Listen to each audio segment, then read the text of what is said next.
Hey, what's up? It's Dr. Taylor Crick, host of the AutoImmune Doc podcast. On this YouTube channel, I share studies that I review, the full text, and just pull some highlights from that relates to topics that I talk about on the podcast. So generally with autoimmune disease or with just any kind of chronic and complex inflammatory condition. And there's so much science out there about this stuff that it just at least validates that, hey, it's at least a good option to try. Today's study is a good illustration of that. It's curcumin and endometriosis, a review on the potential roles in the molecular mechanisms. And so it's from Biomedicine and Pharmacotherapy, 2018. And so before I start diving into it, there's literature out there, a whole lot of literature. Curcumin has the most literature probably of any anti-inflammatory, maybe fish oil, but of curcumin blocking inflammation. And there's research showing that endometriosis is an inflammatory disorder. So naturally, it could have a potential mechanism, and that's what this study is going through. So let's see what it says. Endometriosis, an estrogen-dependent inflammatory disease, is one of the most common gynecological disorders affecting women in reproductive age. It's characterized by the presence of endometrial-like tissue outside of the uterus. So, and the exact pathophysiology is still not well known, but the immune system and inflammation have been considered as pivotal factors in disease progression. So, again, we don't know all the details about it. That's what that means. But it's an inflammatory disorder, and inflammation is an immune response. So there's controversy about whether or not this is an autoimmune disorder or it's not. And I think that doesn't really matter. It's immune mediated because it's inflammatory. And that's what we're going to go through with some of these cellular mechanisms of curcumin. So let's see, the pathogenesis has been debated. And I'm just going to keep going down here. There's a great picture at the end. If you've watched any of these other videos, I like pictures because they can summarize the whole study in one image. But cytokines, growth factors, angiogenic factors, and adhesion molecules such as TNF-alpha, IL-6, IL-8, TGF-beta, and VEGF have been implicated as inducers of attachment, proliferation, and neovascularization. So TNF-alpha, IL-6, IL-8, those are all very inflammatory cytokines. And they could be, they could be directly measured on labs, but they could also be indirectly measured on labs through some markers like inflammatory markers, like C-reactive proteins, a good one for IL-6, or TNF-alpha is pretty easy to measure on it. So it's not that common that those are, if you measure the actual cytokines, that they're actually elevated on labs. But you get inflammatory symptoms and you get other inflammatory markers. TGF-beta leads to fibrosis. So when there's extra tissue being deposited, that's a fibrotic process. And VEGF is vascular endothelial growth factor. So it leads to more vascularization. So this is like ectopic tissue that the uterine wall just gets thicker and thicker and thicker as we're depositing this fibrotic tissue. Then it goes into turmeric. So turmeric, it's derived from curcumin. It's in the ginger family. It's native to these different countries. It has 300 biologically active components. And, they're still finding out more and more about turmeric and curcumin and these other flavonoids and polyphenols and sterols and, the different benefits that they have. And it's really promising. And even safety-wise, it's generally regarded as safe, even a high amount per day. It talks about curcumin is a strong anti-inflammatory agent. According to literature, clinical trials have inconsistent results about the effects of curcumin, but the antioxidant, anti-inflammatory, hypoglycemic, wound healing, antimicrobial, anti-tumor, antiogenic, anti-mutagenic, anti-metastatic, and hormonal regulatory properties of curcumin have been reported by numerous in vitro and animal studies. Curcumin can inhibit chronic inflammation-induced diseases such as cancer through various intracellular and extracellular pathways. Several studies have documented the role of curcumin in the prevention and treatment of various cancers, including these. And it goes on to just talk about there's the pharmacokinetics of curcumin.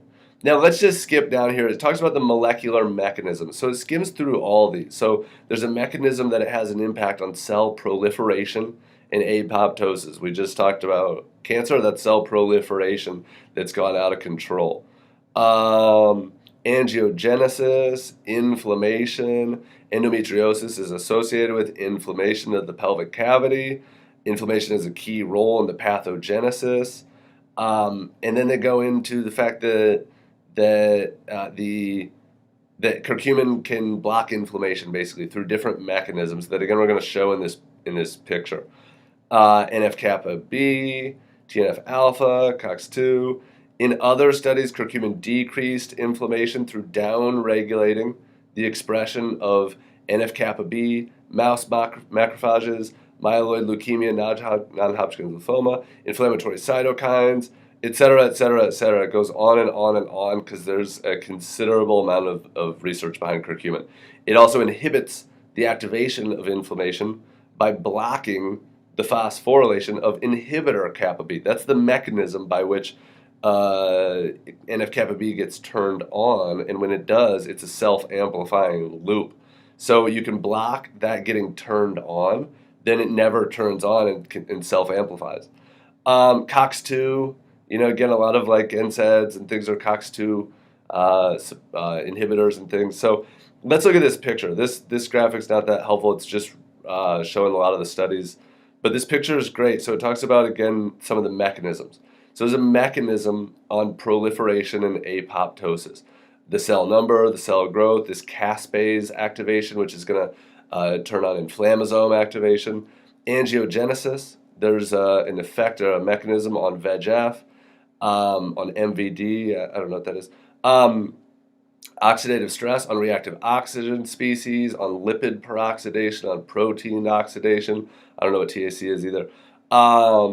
Inflammation, a couple mechanisms. It's going to block NF-kappa B ever turning on. It's going to block NF-kappa B from doing its self-reinforcing loop. And I also want to say, too, that in these studies, the reason that there's variable results is because they have to use standardized dosaging, and we don't have standardized immune systems. And so what is going to work for a 120-pound woman might be twice as much as what's going to work for a 250-pound male, even though she weighs half as much. The dosaging is variable on supplements and polyphenols and anti-inflammatories. There's a lot of different components, but at an appropriate dosage, it will block these mechanisms or have these mechanistic effects. We just don't know what that dosage is. So it blocks inflammation, blocks TNF alpha, and then it has a role with invasion and attachment. So MMPs, those are matrix metalloproteases. They kind of like burrow into tissue, and they're kind of like attachment. I don't know, they're tissue destructive too, so they cause a lot of tissue destruction. And then MMP, another MMP, and then these are cellular adhesion molecules. So again, like, this is a vascular cellular adhesion molecule. That's kind of how clotting happens and atherosclerosis happens, is these adhesion molecules make things stick together and then kind of clump together and then grow, and that's kind of how atherosclerosis happens, and also kind of some cellular implantation things like endometriosis. So again, these are deep level scientific things, but the point is that the science is out there that curcumin has these effects, and that if you have endometriosis, you have pelvic pain, if you have, let's say you've had a laparoscopy and that's how they diagnose it, or if you have, infertility issues, or if you have, just different ovulatory or cyclical or cramping or pelvic pain or bloating or, suspected endometriosis, curcumin is a low risk, potential high reward nutraceutical that has all these potential mechanisms of helping block this process. So I think that is it. Now here's what we see in the results. The results of studies, in vitro and animal studies, have shown that treatment with curcumin reduces inflammation through suppression of inflammatory cytokine expression.